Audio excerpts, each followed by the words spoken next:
Prince Harry is very much our Kanye.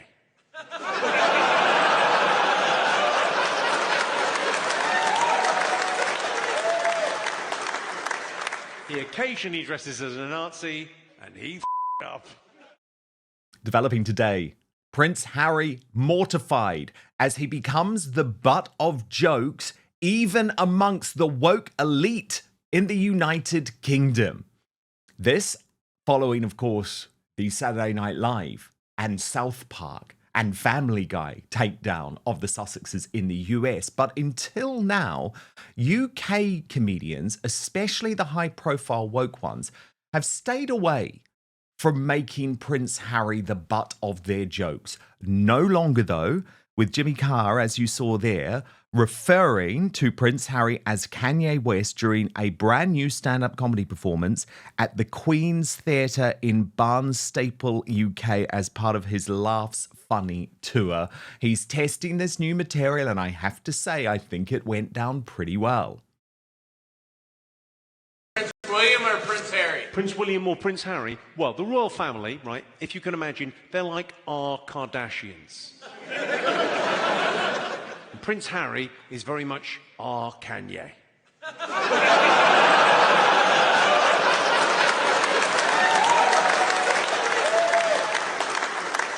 He occasionally dresses as a Nazi, and he up.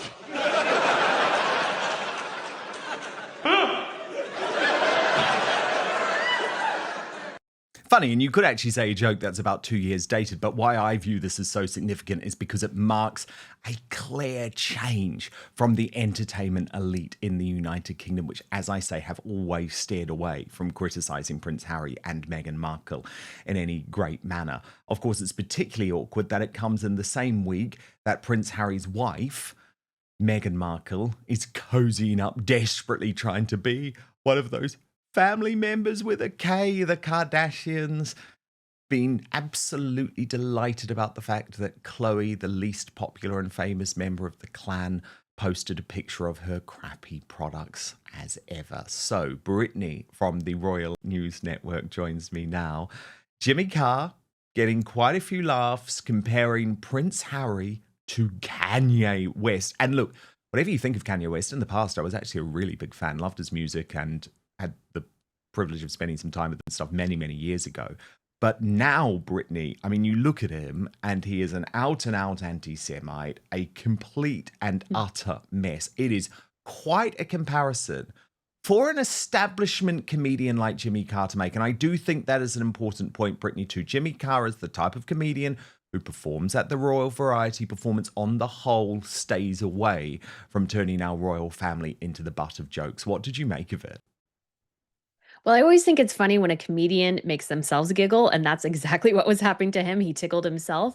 And I thought the joke was so good. I was actually thinking he would say Rob, but no, he went for the worst aspect of the Kardashian universe there, which is Kanye West, which again shows where everybody's mind is at. Harry is sort of a pariah. He has damaged his family in so many ways, much like Kanye has.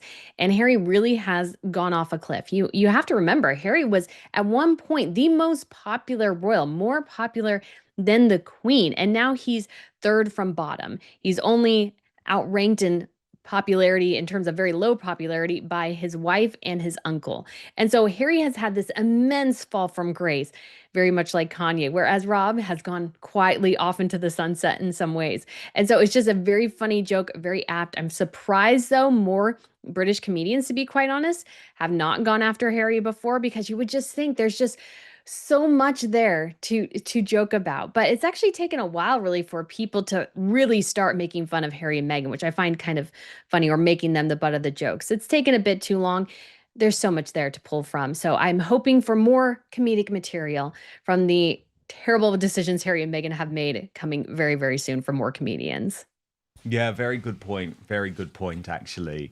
Brittany, the other thing that has been rocking the media world is the release of this bombshell book on Prince Andrew by Andrew Lowney, very, very regarded author. I mean, there was a whole load of quite dramatic stuff in here, including the fact that he stands by his revelations that Prince Harry actually decked Prince Andrew to the point where he gave him a bloody nose.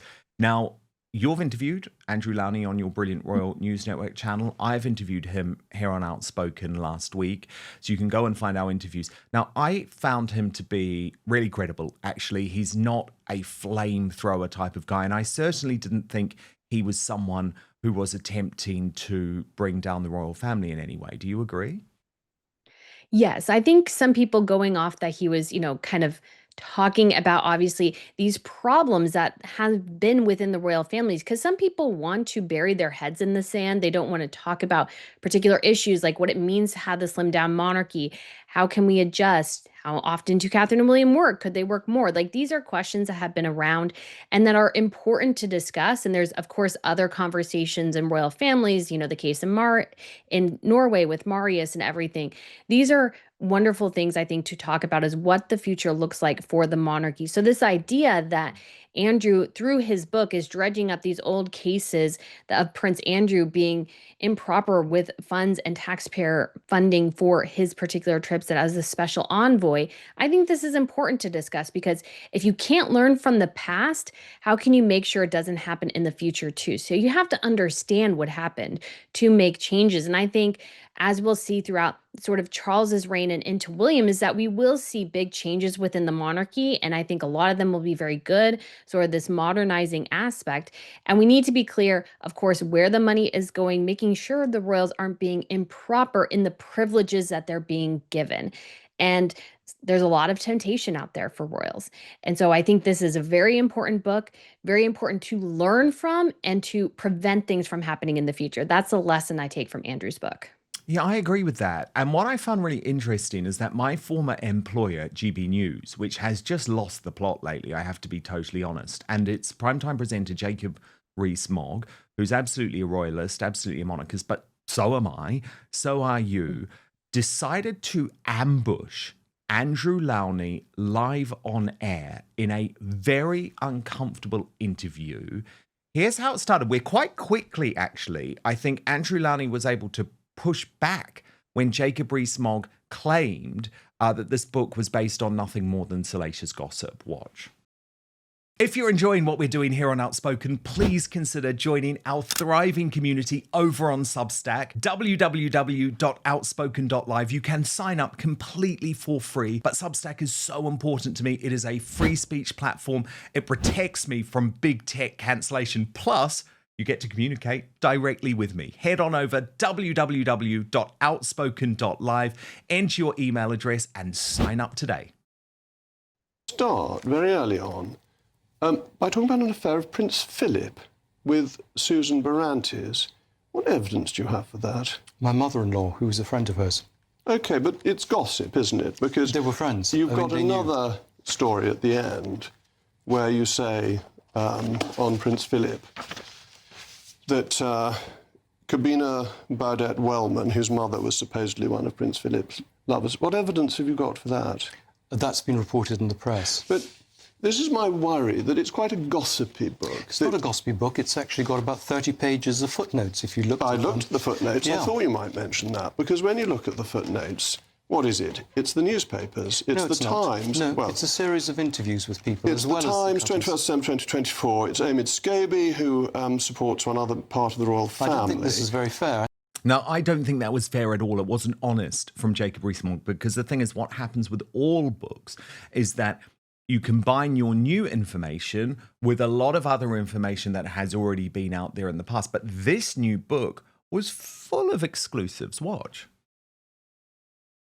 If you look at the acknowledgements page, you'll see, if you allow me to speak, I will. If you look at the acknowledgements page... But you just said something that is demonstrably not true in your footnotes. In your footnotes, it's not true. Again and again, it is newspaper reporting that you're quoting. I'm not. If you look at the acknowledgements page, you will see that there are 3 pages of people that are interviewed. Yes. So can we look at the acknowledgements page? Well, why don't we look at your footnotes? Are you out here just to hijack the book? No, I'm here to ask you about it and your sources and the accuracy. So Finding Sarah, Daily Mail, Daily Mail, Daily Mail, Daily Mail, New York Times, Daily Mail, Daily Telegraph, extracts which can be seen online. So yes, you've got some interviews, but you say in the beginning you asked 3,000 people to be interviewed, of whom 300 agreed. Yes. So that's not very many. I think you'll find that's pretty good for a royal book. I mean, Jacob has been so unfair there, trust me. 300 royal sources for a book is up there with the sort of epic amount of interviews that Tina Brown was able to procure for the Palace Papers. And of course, only about 10% of people are going to speak. That's always the way, because lots of people, when they enter the royal family, sign the Official Secrets Act or just have no desire to spill the beans. But Jacob Rees-Mogg wasn't finished in his hit piece on Andrew Lowney. Got this one. You really went for everything you could. One ambassador's wife was upset after the prince criticised the way she decorated the residence. Another chased him after he left without thanking her. Are these diplomats such complete wet wipes that they get so upset? Or were you just trying to use every interview, anonymous sources, to hack at... They're not anonymous sources. I mean, a lot of these people were named. A lot of them clearly want to go off the record. I can't force them to go on the record. These are stories I was given when I interviewed them. OK, mainly anonymous. Let me ask you one final thing. Not mainly anonymous. I mean, many of them were named. How much does a side of beef weigh? Well, I agree that does seem slightly odd. It's about 200 weight. Do you really think Sarah Ferguson had 200 weight of beef on her sideboard every night? You're cherry-picking bits. You know, we all know from the reviews... the book. We know from the reviews of your book that clearly a lot of things went wrong. No, there were no errors in my book. People just didn't like it. Anyway, thank you very much, Andrew, for your hatchet job on His Royal Highness.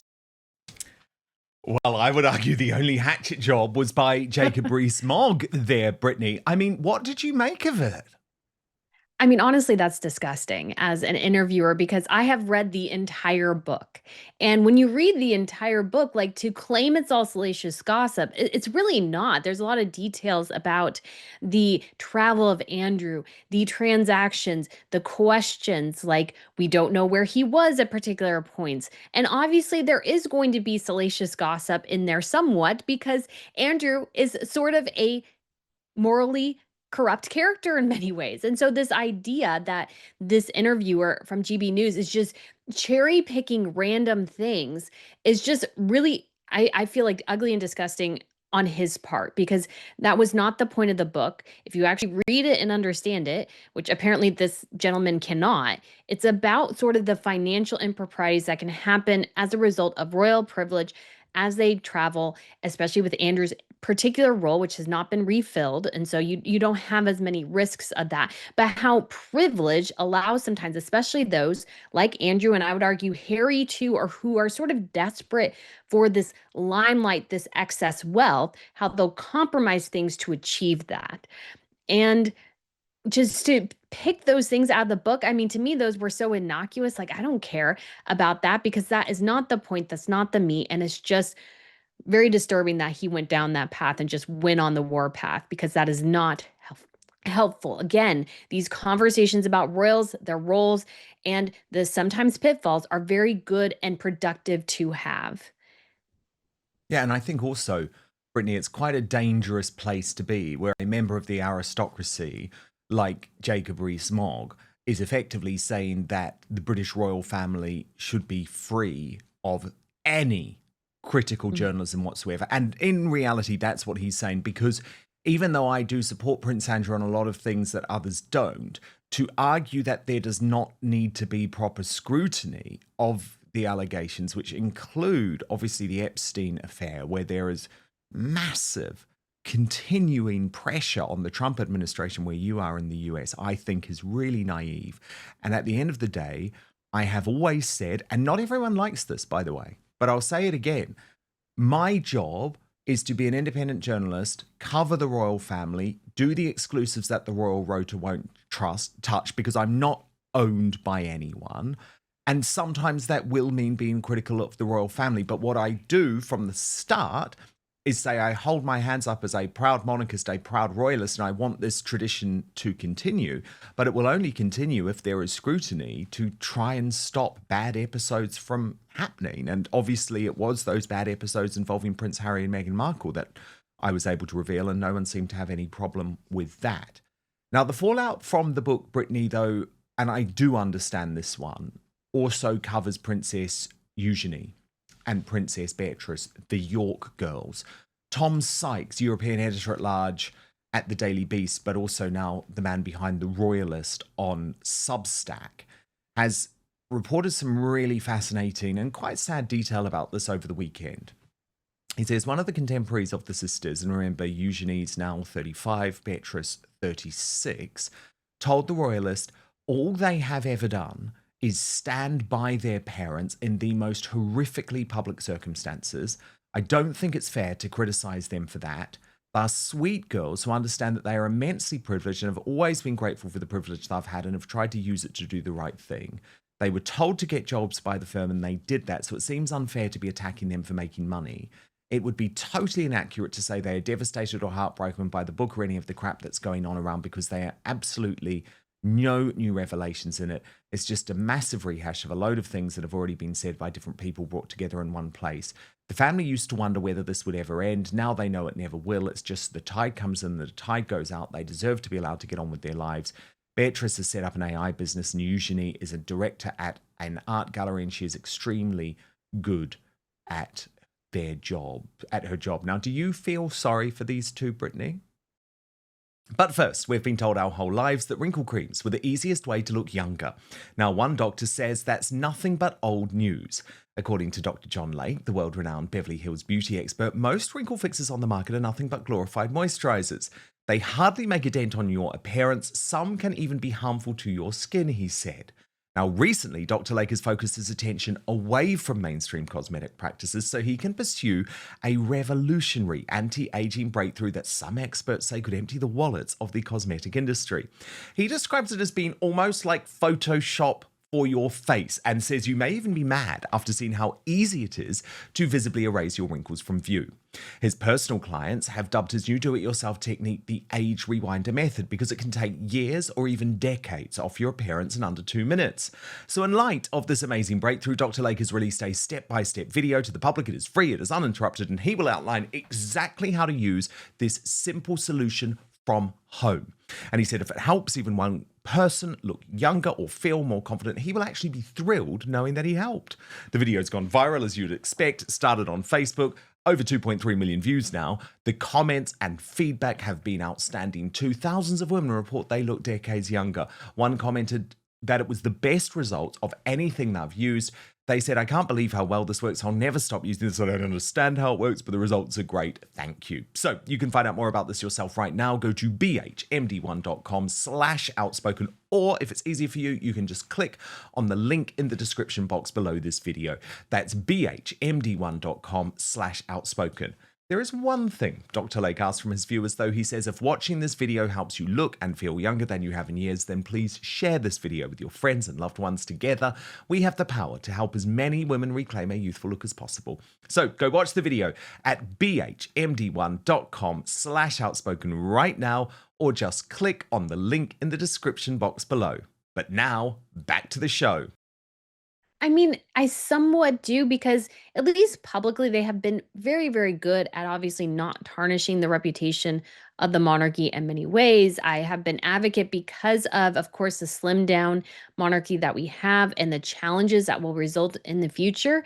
I am still somewhat for them joining the working royal fold. However, what the book did reveal, which was a bit disappointing, is that they are using the connections that their parents have made, particularly their father, to sort of make money for themselves. They actually spend a decent amount of time in the Middle East, which surprised me when I initially saw some of those reports and stuff from over the last couple of years. But now we know it's in part because of Andrew and the connections that he has made. He has brought them there and everything. So unfortunately, they are somewhat tied up in their parents' dealings. But at the same time, I do say I think it's lovely that for the most part, they have not gone down the path of Prince Harry there and trashed their father, even though in some ways, he deserves it.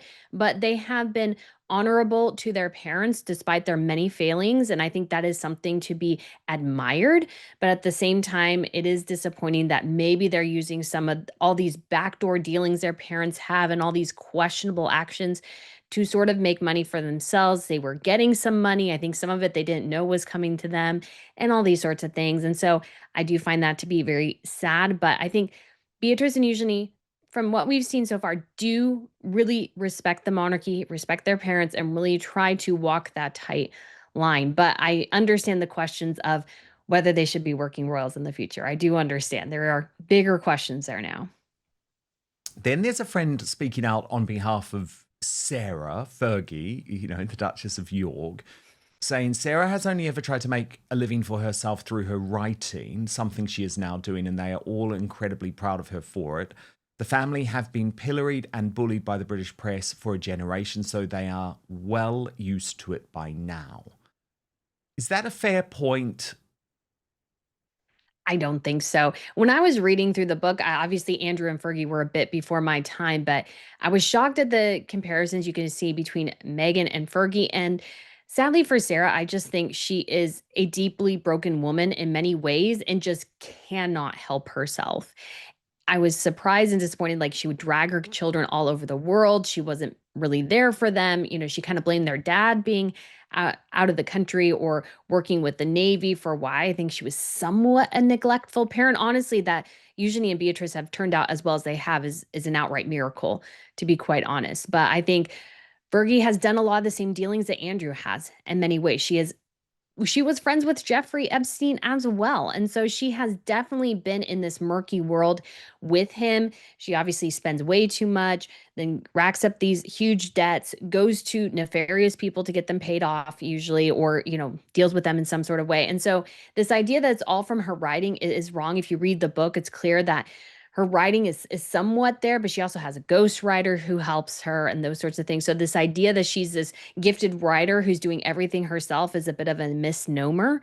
But she definitely has a lot of skeletons in her closet too. They're all revealed in the book. So if people want more details, definitely look into that and understand a bit more about how Sarah and Andrew got to the place where they are now. Well, indeed. I mean, let me just sum up a couple of those accusations that are in Andrew Lowney's book.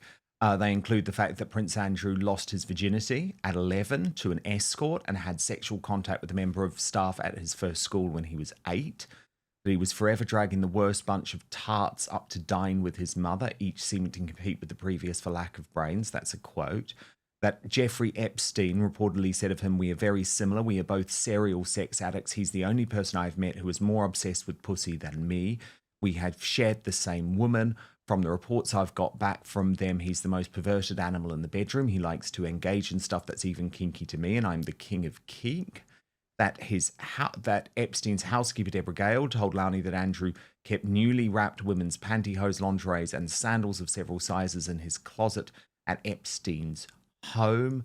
That he had an orgy at a Thai hotel with a stream of sex workers, rehashed rumors that he is bisexual and had HIV, slept with 12 women in the first 12 months of his marriage, that William plans to strip him of his title, and that he joked about pussy with Donald Trump. So that's just some of the allegations in the book as summed up by the royalists. But if you do want to watch a fair conversation with Andrew Lowney, both myself and Brittany have our interviews available at Outspoken YouTube and the Royal News Network YouTube right now.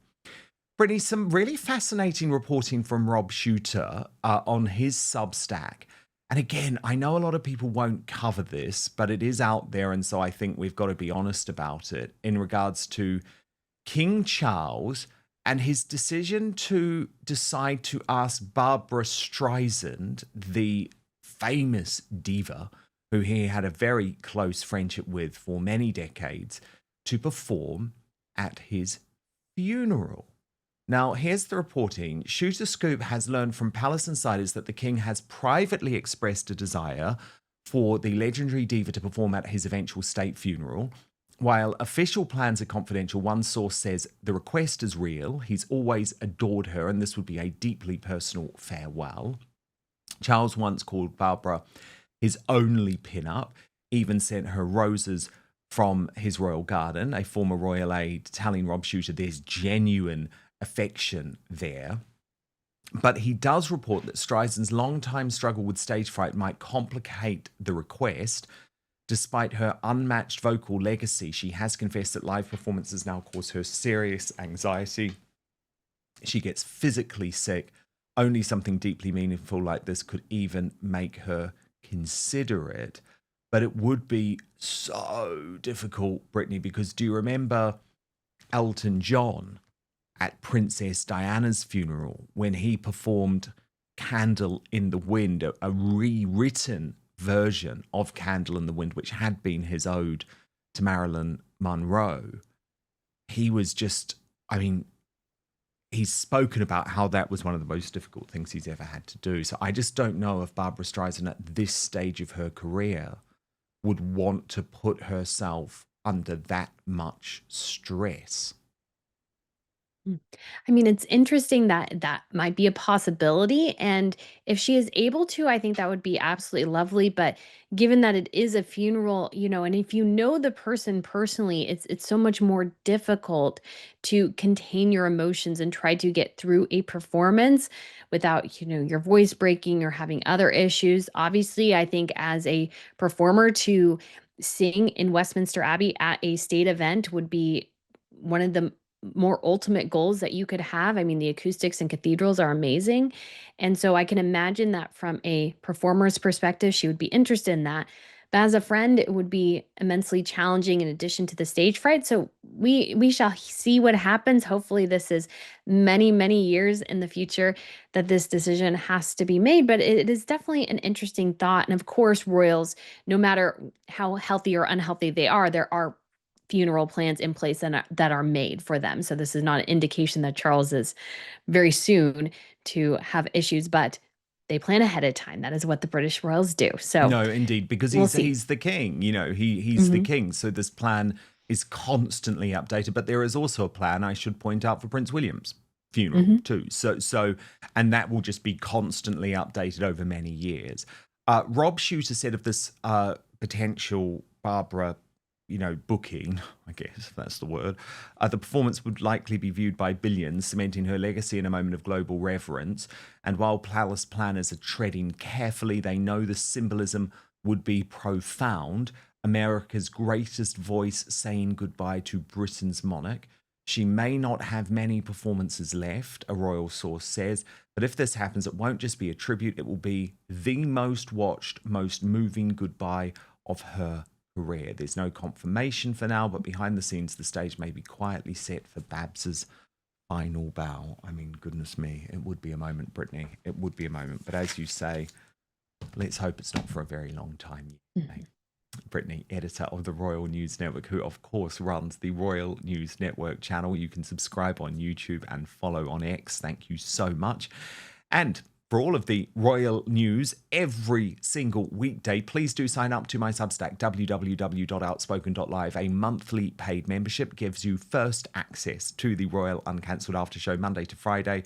You get it live or on demand, whichever you prefer, with no advertising whatsoever. That's www.outspoken.live. Signing up to my Substack with the monthly paid membership also supports my overall work at Outspoken, because Substack is a free speech platform where I am protected from lawfare or big tech cancellation. www.outspoken.live is the address. Thank you so much. Thank you so much for watching Dan Wootton Outspoken. Please click on my face just to the bottom left to subscribe to this brand new independent news source and turn on the notification bell so you'll be alerted to our brand new live shows, uncancelled interviews, and special royal episodes. Outspoken is also now available as a podcast, so you can listen to the show every weekday on the go, wherever you are.